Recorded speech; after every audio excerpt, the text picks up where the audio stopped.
In the words of the late, great Dennis Green, they are who we thought they were. What's up, y'all? It's your girl, Ashley Ross, and I am here to bring you week 6 of The Ashley Ross Show. We have a lot to get into. Some games got moved around, but we are going to break it all down right here on The Ashley Ross Show. Texans versus the Titans. This was actually one of the better games of the afternoon. The Texans, they really did rally themselves back in this game. J.J. Watt had a huge sack, number 99 on his career.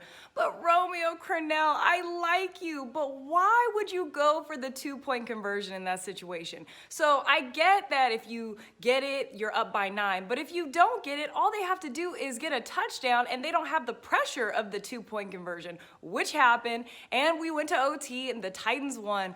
But Derrick Henry, that is a man playing amongst boys. I mean, when he's not tossing DBs like it's nothing, he's putting up 200-yard games. So Derrick Henry, he is just all world. I mean, we've been waiting. Last year, we really saw him emerge, but I think it's really impressive when a running back can continue that the next year, because you know teams are going to just stack the box, and no problem for Derrick Henry and the Titans.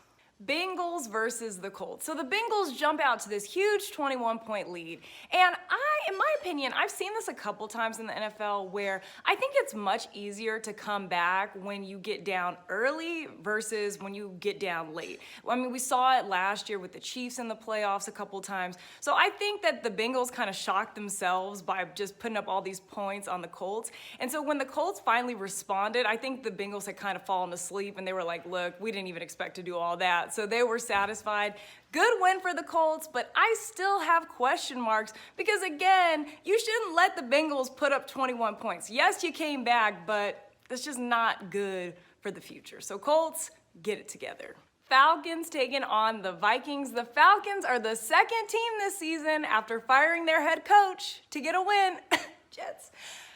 Falcons, this was a very dominant performance. This wasn't a like, oh, it was a cute win. This was a, we have something to prove. Matty Ice, I've been on record. I think Matt Ryan is very vanilla, but he was not vanilla yesterday. Matt was slinging that ball around, and Julio, he looked like primetime Julio.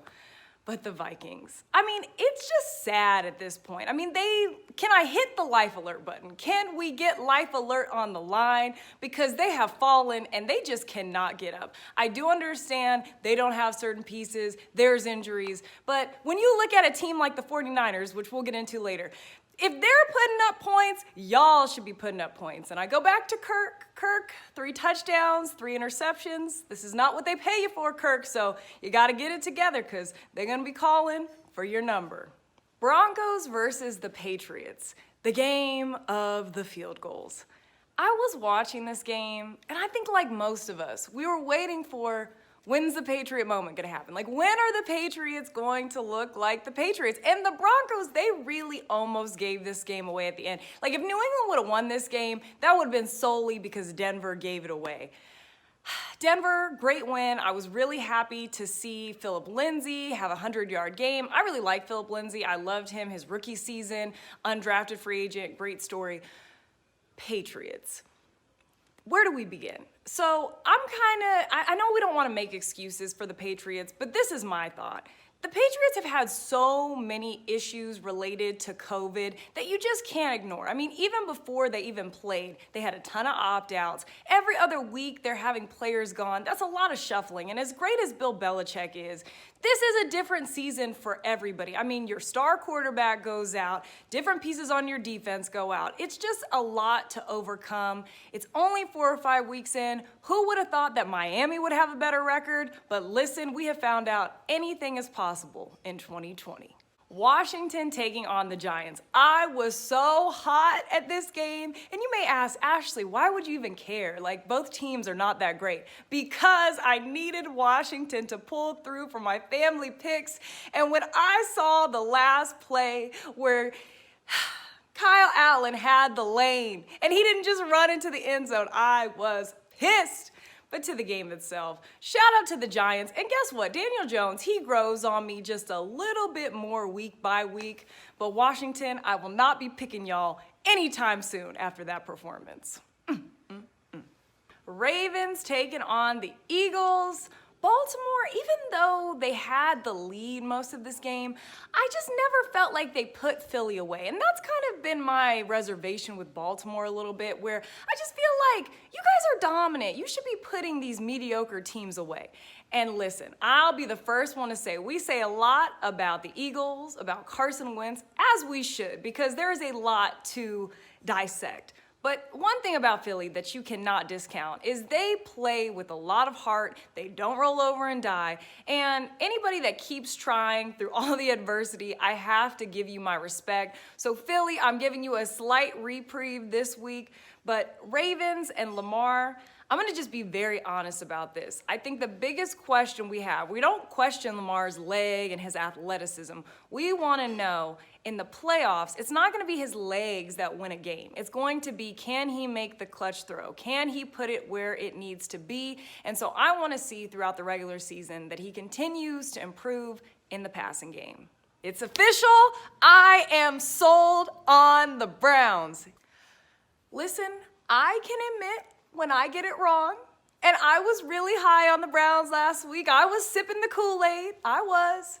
But they beat the Colts, and the Colts had this great defense, so, and we've been waiting for the Browns to be great forever, so I got a little excited. But the Steelers prove why they are still in control of this division and why they're the big brother, and they look like that. I mean, the Steelers looked better in every phase of the game yesterday compared to the Browns. Now, I get it, the Browns were a little banged up with Baker and Odell, but at the same time, you just have to make it work, and you can't just get blown out. You know what I'm saying? So Browns, I think this is a good humbling experience. Steelers, keep doing what you're doing because y'all look all world out there. Bears taking on the Panthers. Now, the Panthers come into this game, they're riding high on a 3-game winning streak. The running back is asking for his Madden rating to be increased. But I said, Khalil Mack and company, I love Teddy, but he is and he will get to Teddy. And he did. 4 sacks on the day, 1 for Mack, 3 from the rest of the defense. This was a good win for the Bears, and Nick Foles, St. Nick, Christmas has come early in Chicago because he is playing good football. And what I really love, more than anything I saw in that game yesterday, if you go back and look at his post-game press conference, I have never seen Nick Foles that riled up. He was like, this is what you need, we're a team, and he was just so passionate, and I love to see that from my quarterback. Usually, the quarterback, they say the right thing, they do the right thing. Oh, just kind of even keel. Sometimes I like to have a Kirk Cousins, you like that moment? So I like that, Nick Foles. I liked it. Lions taking on the Jags. The Jags are just a good confidence builder team. Houston last week, they got their confidence up against the Jags. The Lions this week got their confidence up. So the Jags, they do serve a purpose in the NFL.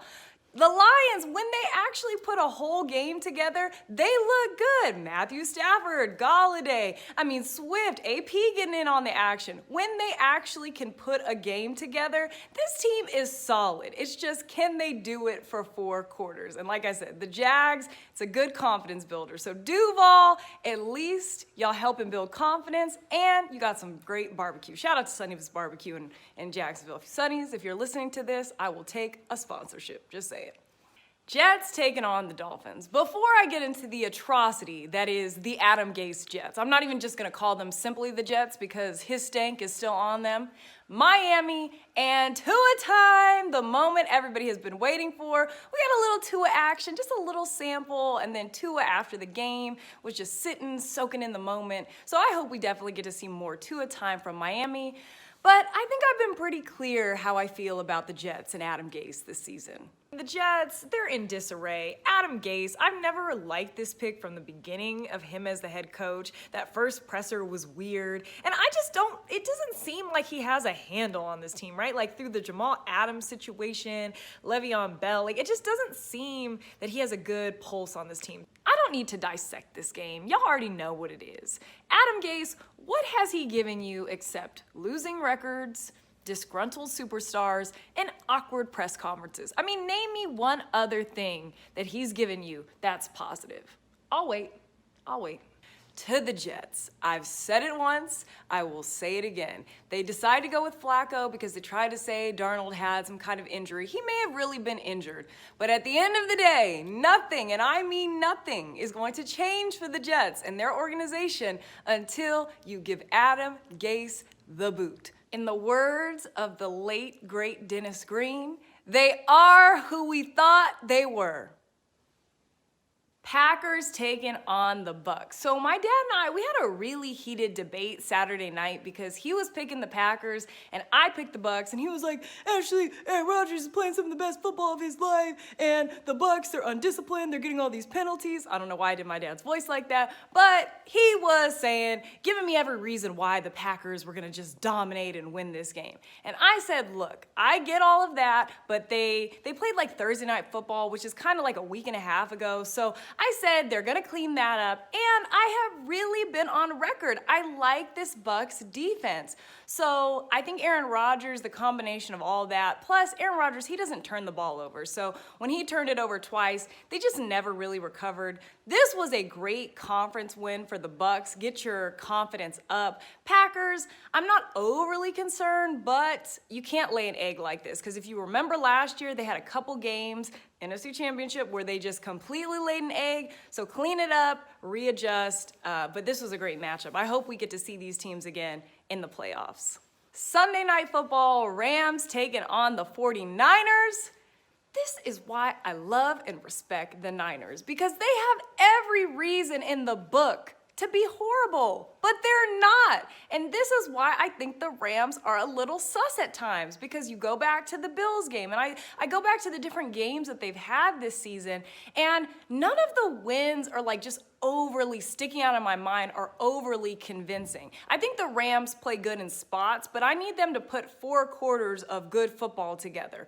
49ers, Jimmy G, listen, we were questioning Jimmy G. Is he the guy? He heard the rumblings. I think he silenced all that yesterday. George Kittle was looking like George Kittle.